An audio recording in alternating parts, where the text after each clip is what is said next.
క్రీస్తు అనుగ్రహించు సమాధానము మీ హృదయములలో ఏలుచుండనీయుడి. ఇందుకొరకే మీరొక శరీరముగా పిలువబడితిరి మరియు కృతజ్ఞులై యుండుడి. కొలస్సీలకు రాసిన పత్రిక 3వ అధ్యాయం 15వ వచనం. ప్రియులారా, మీ ఇష్టం ధ్యాస దేని మీద ఉంది?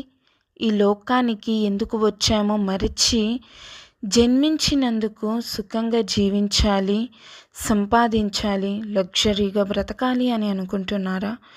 లేక దానికోసం ప్రయత్నాలు చేస్తున్నారా? మనం కాదు.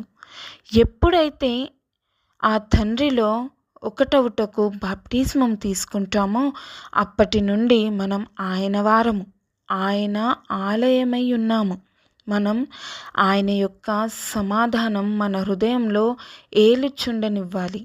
దాని కొరకు మనలను దేవుడు ఒక శరీరముగా పిలిచారు. అందుకే మనం ఎన్ని మనస్పర్ధలు, గొడవలు, కొట్లాటలు, లొల్లులు ఎలాంటివి కాకుండా ప్రతి ఒక్కరితో సమాధానంతో ఉండాలి.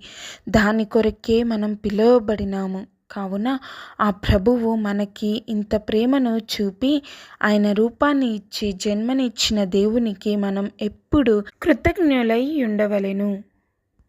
ఆమేన్. Praise the lord.